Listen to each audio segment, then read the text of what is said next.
Mga reels, makikiharvest tayo ng kamuting kahoy. Ito, tanim ng nanay ko yan. Harvestin na natin para makapagluto tayo.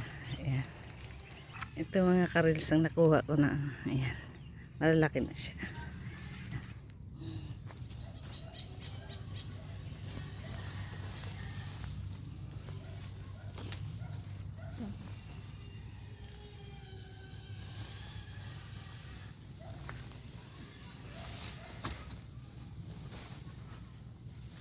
Ito pa, oh, ito pa. Ayan, ayan, ayan, ayan siya.